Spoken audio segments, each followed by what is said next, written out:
So Terry, at Mayo, can you give us some tangible examples of performance metrics you use to measure performance value? You know, we realized that performance metrics for the EPMO is going to be extremely valuable, you know, in showing our executives and our team and others, you know, some of the things that we were doing. And so we've really used a variety of metrics, you know, over the years. But some of the three main ones that we've had pretty constant and that we share with leadership and others on a regular basis are, first of all, one is the number of projects that we have tracked within our EPPM system. And why that's so important is it really shows the size of the enterprise portfolio. So that's one of them.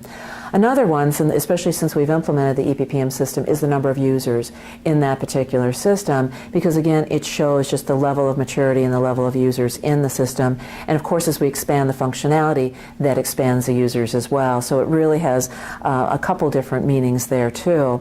And the third one that's been very important too is the number of certifications that we have.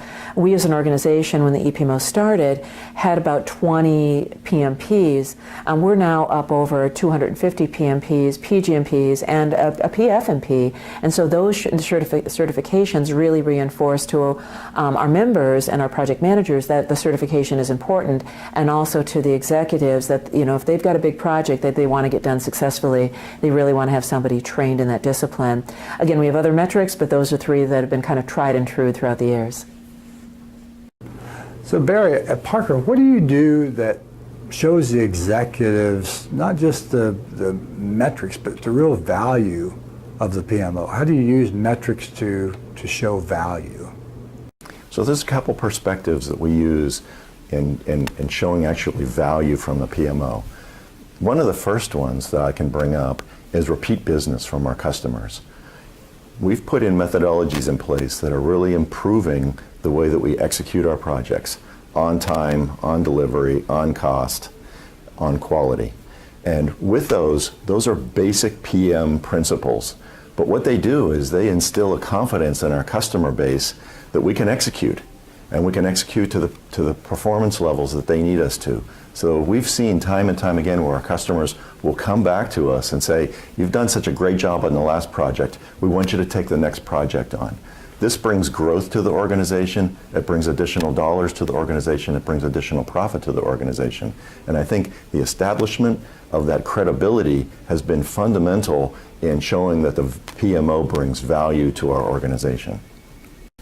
Another area that I can talk about in here is that we are managing and continually monitoring the profitability of our projects throughout their life cycle.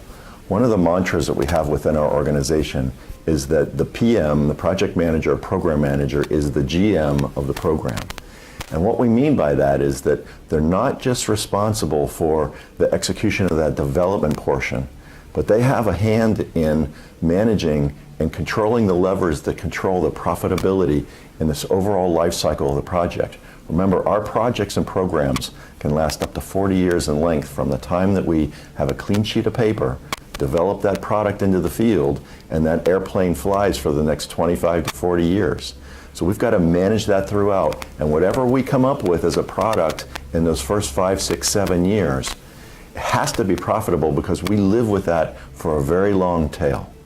So it's important that we keep an eye on that and show that the PMO has a direct hand in managing that and providing with the PMs with the tools and the processes that they need to manage those profitability levels and provide value to the organization. So Didhiti, how do you measure your successes so your executives ultimately find value in your PMO at McCarthy? That's a great question, Kent. And to some extent, we're very lucky as our Chief Operating Officer. She was a PMP, so she understands the value of the PMO brings to the organization.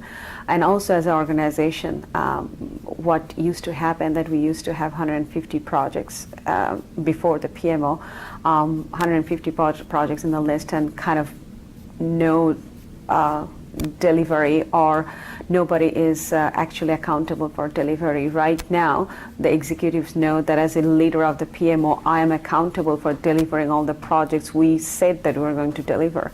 They are now very much accustomed of getting all the reports, like where the projects are, the health and the financial status of the project. So more and more they appreciate those kind of information. So it's kind of right now they understand the value in that perspective.